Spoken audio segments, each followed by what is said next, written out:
Welcome back, my friends. And today we're going to talk about the top 3 swing trade stocks for this coming week. Alright, for those of you who are new here, okay, welcome, subscribe to the channel after you found value in what I say in this video. Okay, so let me just give you a very quick breakdown of what happened overall last week, okay, a breakdown of the market as well as a quick breakdown of the stocks that we picked last week and some successes that we have from them. Okay, so last week was a little bit of a choppy intraday markets, but however, it was relatively high near the tops of the range. So you can see the Dow Industrials are consolidating near the top over here. Okay, Nasdaq, okay, retraced a little bit, okay, but that's to be expected because definitely I said last week was a turning point week in my last video. If you haven't watched it yet, okay, I said that it's going to pull back most likely, okay, and it did. Okay, pull back a little bit back to this line over here, this moving average, and if it manages to bounce off this moving average, you could see the next leg higher up in the Nasdaq as well. And while I see a small pullback in anticipation for next week, and there's a lot of big earnings released have been coming out lately in this earnings season. Okay, a lot of where the market direction will be going to will be depending on how most of the companies are actually doing with their earnings. Okay, so if most of them are doing pretty decently, are really consistently beating earnings, right, and the market's not really moving, then there might be a lot of overpriced fears. That means like a lot of the market's already been so overpriced, so overvalued that even very, very good earnings, like as for example Apple, right, came out with very fantastic earnings, but however the market didn't move much for Apple as well, even dropped a little bit after hours. So this could mean a shift in direction if many of the earnings comes out but the market didn't really move. So we have to be really, really on edge for the next week, especially for the big cap companies, the big index funds. Okay, really have to keep an eye on that. So that's for last week, okay, and now we just take a little look about the mid caps and small caps. Okay, so again, big caps are the ones that are more following the big indices. Okay, but if you want to play other, in a sense, sectors of the market, right, we want to look at the small caps and the mid caps. Okay, small caps are the ones below 2 billion, 3 billion, the very small market caps. Mid caps, I would say anywhere from 3 billion to around 10 billion is around the mid market cap zone. Okay, so you can see that small caps are actually retracing. Okay, it broke above the high, and right now it retraced back around this level, which means that small cap companies maybe have quite a little bit more room to run back to its all-time highs. Okay, it's quite undervalued as compared to the bigger cap companies. Okay, mid caps same as well, although I'll see small caps have a little bit more upside to go, but again, it's definitely much more volatile than the bigger cap companies. You can see these kind of massive swings in the market as well. Okay, so again, sometimes we gotta be a bit more daring and take trades that are a little bit more uncomfortable, to gain the bigger reward instead. But again, always risk position and risk manage carefully. Okay, this is the entire result and as well as entire aim of this channel is to really risk manage. Okay, we talk about the only real stuff over here. I don't just hype you up with statistics like, oh, this is very good, that is very good, this is very good, this company is like boom boom boom, very good stuff. Okay, we always talk about the good side and the downside, and we always have to be prepared for the short term, okay, whether the market will go in our favor or against our favor. All right, come. So let's go update about last week's picks. Okay, so MP Materials, we did a very, very good swing on that. Okay, MP Materials, I said that if it drops down a little bit, okay, if it holds above the level, okay, and recovers some strength, okay, I entered around $36-ish, okay, then it proceeds to go down a little bit, but definitely you see you must have a stop loss a little bit away from where you entered, right, somewhere the reasonable area. You can refer to my last video about that, and we swung it out all the way and actually took profits right at the $38, $39 level, which is the top. Okay, so around here is around 7%, which I actually named in my last week's video, right? I actually named my target price, and actually I just set my target price at around $38.60, and I actually take my profits. I didn't even know that I took my profits already because it was an automatic profit taker, and I just took my profits, and yeah, it was a good 8% on MP Materials. And IMAB, okay, this is a very, very interesting stock that happened last week, okay, with the China fears.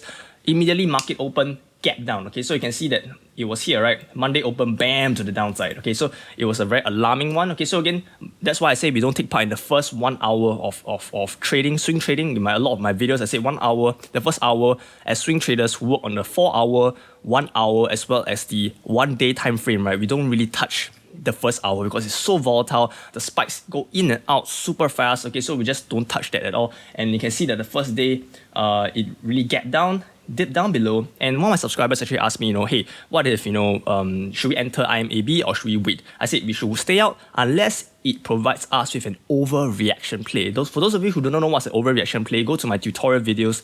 I have a video about overreaction play as well. That means when the market overreacts and it will correct itself maybe to the median after a while. Okay, so again, after that, it kind of consolidates in the bottom, and I was waiting for a huge, bullish sentiment spike upwards, and it did. Okay, it spiked up massively to around $65-ish. Then I felt, hey, there's a lot of bullish sentiment coming in. A lot of the funds are actually buying IMAB at this price, which means that that sell-off was really an overreaction.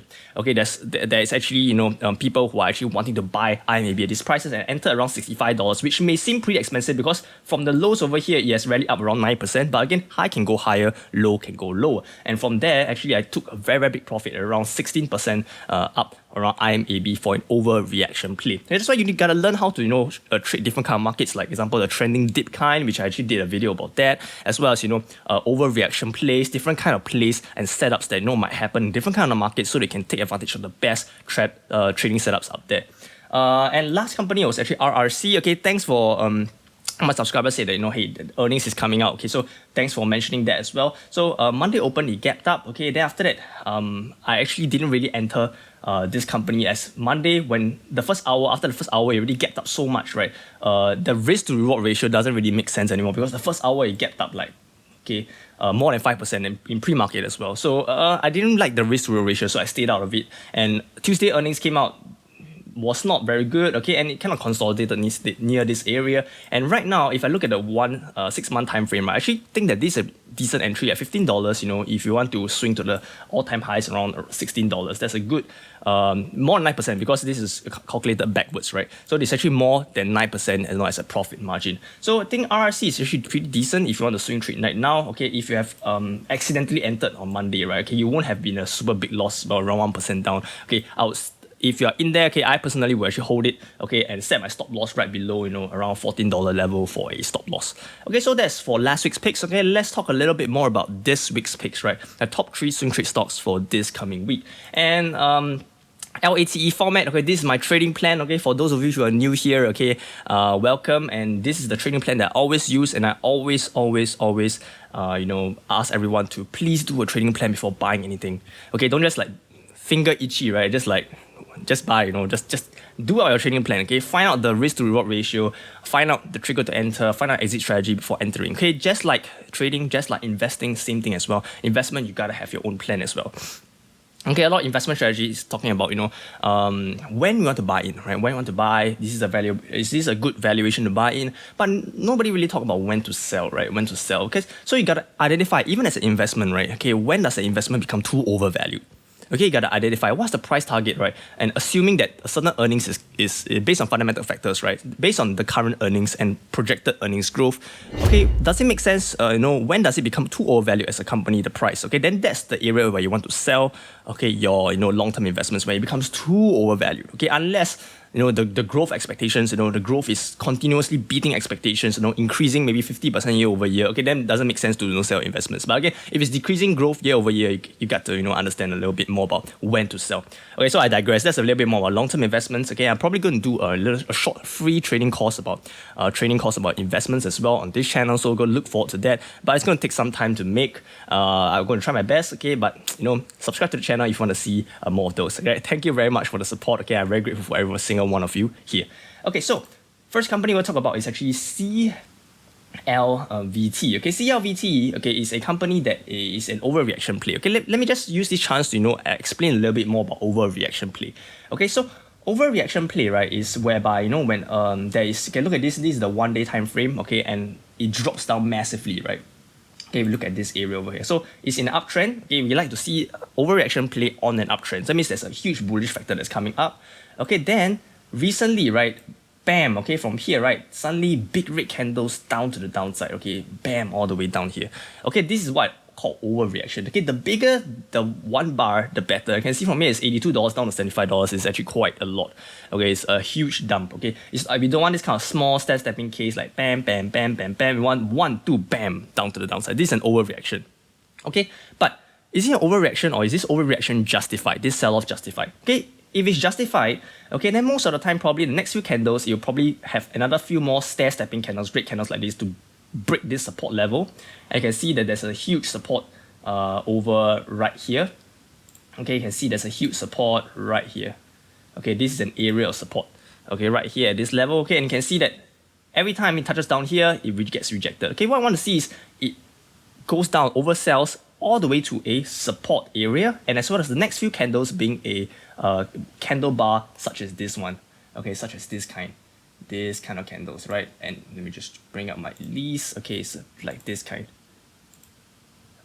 Okay, this kind. Okay, you can see this kind of candles. Yes, this camel candle over here, this is the kind of candle that you want to see when it breaks to the downside. That means there's a lot of buying pressure, you know, buying up this company at these prices. Okay, and most of the time from this kind of area over here, we can actually swing up to the median. What's a median? Okay, the median will be around this area over here. Okay, the median will be around the center. I'll measure from the top here to the bottom around 50%. Okay, that is actually an area for us to, you know, take profit at. Okay, because unlikely, right? Why don't we want to, you know, buy at here, this range, all the way to swing to the further upside to maybe like $86, $82? Okay, firstly, it doesn't make sense because there's a reason for this sell-off in the first place, right? There's this overreaction, definitely there's a reason for it. So probably, we know that it probably is a failed earnings call, poor guidance, yada, yada, yada, okay?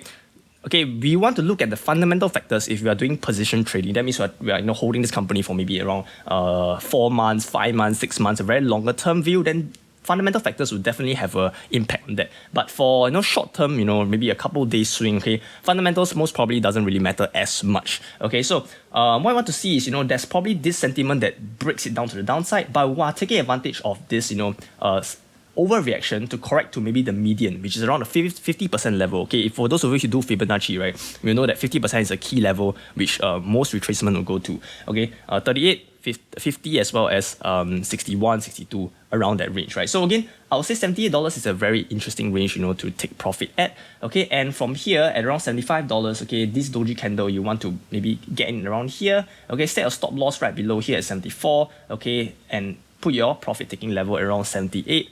$78-ish, $79. That is a good profit taking area for a CVLT. That's what I would personally do for CVLT. Okay, reference to this long term, this if you need to, okay, take a look at this, okay, and screenshot this. Any questions you can ask me about that. Okay, I won't explain what's area of value, all this again. Okay, long term trend, definitely what we want to look is we want to look at long term trend and see what are the, you know, major support and resistance area. Area of value, we want to find where is the area of value, which is a moving average, you know, a trend line, a support, and CLVT's case, the area of value is this rectangle over here.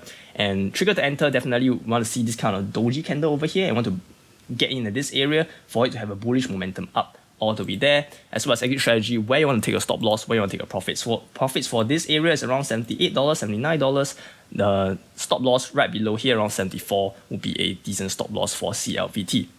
So that's the first company I'm going to talk about, okay? So CLVT is an example of an overreaction play. Okay, the next two companies, or actually I'll give you 3 more, right? Are companies that are having, you know, pretty good, you know, potential as well as CVLT. Okay, when I show CVLT, it doesn't mean that this is my top. Okay, all 4 of them that I recommend every single week, right, is like for my personal trading plan, it has almost equal, you know, weightage or equal potential. Okay, just that the first one I always spend more time to explain because I want to give you some value as well. Okay, but the next 2, okay, I will definitely skim through a little bit more faster because I don't want to make this into a 40-minute video. Okay, so next company I'm going to talk about is OMI, Owens and Minor. Okay, Owens and Minor. Okay, so this company, right, let's take a look. Okay, let's bring it down. Okay, this is the 1 hour time frame. Let's bring up to the 1 day time frame, right? So 1 day time frame, you can see, okay, major uptrend. Okay, since around here, July 21st, right, it broke up majorly. Okay, and earnings call is actually due soon, very soon for OMI, right? So OMI, okay, you can play it as an after earnings play, okay, or before earnings play run up. Okay, very quick run up play. Okay, it's up to you. Okay, so this you have just to take into account that earnings is really coming soon, okay, and earnings we most of the time want to sell before earnings, okay, and we do not want to hold through earnings because earnings are always in a sense a gamble because you never know what's going to happen during earnings, okay, unless you're a fundamental investor, you kind of understand the company inside out, so then you have high chance that you understand that it's going to beat earnings, okay, then I mean that's a different kind of trading strategy, okay, but for us it's more on technicals, price action, discretionary traders. We want to look at, we want to hold through earnings, we want to play earnings run up, okay, right before earnings or play the after earnings reaction. Okay, so again, but right now you can see that OMI, right, actually took a little bit of a fundamental analysis as well, and I can see that this company is actually valued pretty decently, and I see that this has a lot of upside as a fundamental stock itself. So right now at this area over here, you can see that it is actually in a range. Okay, so let me just bring it closer to take a look, right? Bam, okay, to find a range over here. It's currently trading in a nice little range over here, okay, consolidating this tight range, okay, and just waiting for the earnings call, whether it is a good one or a bad one, so you'll break down or up to the further upside. Okay, if you I'm not going to predict, it's not a prediction channel, but okay, this is like a hunch, right? Okay, this has nothing to do with the trading itself, but I have a hunch that you will go to the further upside, okay, because I think OMI is going to do well for earnings, okay, but that's just a hunch, okay. I'm not super well versed in this company, but it's just a prediction, okay. I just like to do a fun little prediction, okay. But basically, right, this company is actually, you know, consolidating near the top area over here, and you know, if you take a position right at this area over here, we can actually play this as a breakout.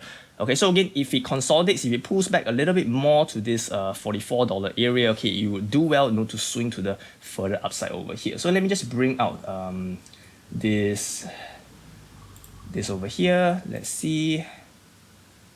Okay, so let's bring out the risk to reward trade. Okay, so this is also, this is a video on TradingView as well. Okay, I know a lot of you has been saying, hey, you know, Stock Estate use TradingView, man. You don't know how to use TradingView. You only know how to use Yahoo Finance. No, it's not that, okay? Because I know Yahoo Finance is a little bit more beginner friendly. A lot of people who are just getting into trading, investing would be a bit more familiar with Yahoo Finance because it's the UI and everything is kind of easy. It's not that intimidating as TradingView, but however, I recognize that TradingView has a lot of very, very useful tools, you know, that Yahoo Finance doesn't have. But Yahoo Finance is definitely enough, you know, for a beginner to, you know, start to learn swing trading. So again, once you have mastered Yahoo Finance, you can actually move on to TradingView itself. Okay, so if you want to use, you don't understand what's happening here, you can actually reference it to the old Yahoo Finance videos, you know, and kind of compare it, and over time you'll kind of understand. Okay, so this is an area. Okay, so we're gonna bring it down over here, right? So you can see, let's bring it over. Let's just go over here. Okay, so over here, right, let's see. Okay, we want to enter at around over $43 area will be a decent area when it pulls back to the 20 moving average. Okay, when it pulls back to around 20 moving average around here, okay, we want to enter and get a position around here. Stop loss would be right below this lows over here. Okay, stop loss right below the lows of this area. Okay, at $39.67. Okay, and profit taking area. Okay, this will be a breakout trade. Okay, that means I'm projecting that you will actually break out. But however, you can definitely take profits at around $48. From 43 to 48 is a decent profit taking area as well. But the money is at when it breaks out further to the further upside. Okay, when it actually breaks out all the way here. Okay, to the further upside over here. Okay, it breaks out here, over here. That's where the major profits, you know, will be there. Okay, the major profits will be around this range over here. Okay, so this is where a breakout trade will be at, but based on this current, you know, area of trading in a range, right, it is actually a P&L of around 3.16. All right, risk to reward ratio of 1.67, which is not very high. Okay, but again, if it manages to break out further, okay, then the risk to reward definitely increase as well. So again, this is for OMI. Okay, last two companies, right? GTN. Right, let's go and take a look at the 1 day time frame. Over here, 1 day time frame. Let's take a look. Okay, earnings call coming as well. Okay, all the earnings season is coming. So again, you got to be very, very careful. Don't hold through earnings if possible. But just like to take a look at what's going to happen. So from here, right, you want to take a look. You want to bring out this tool again. Okay, you want to bring out here. Profit taking area near the top. Stop loss. Okay, definitely near the lows over here.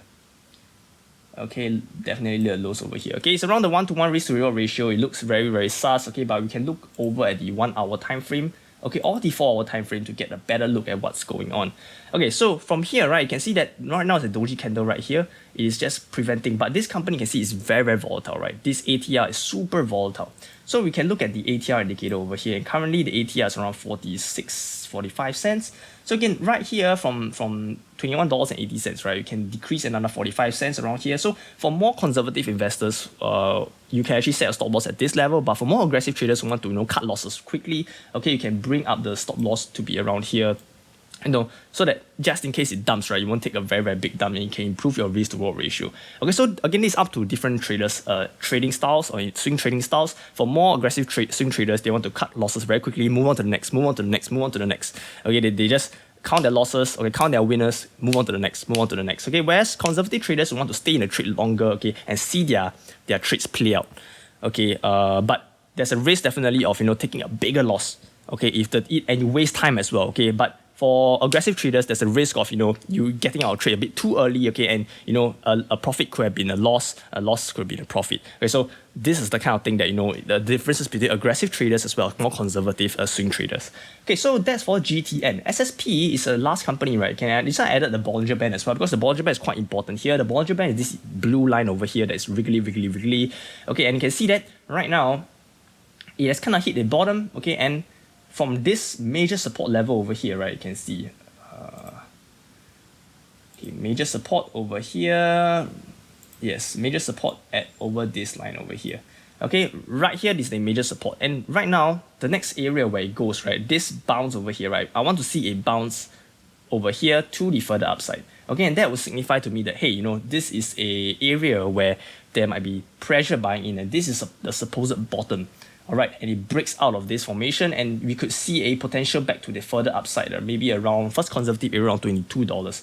Okay, so again, let me draw out the range again. Okay, you can see from here, if we enter a little bit higher, right, the major profit taking area will be around here. Stop loss will definitely be below the lows over here.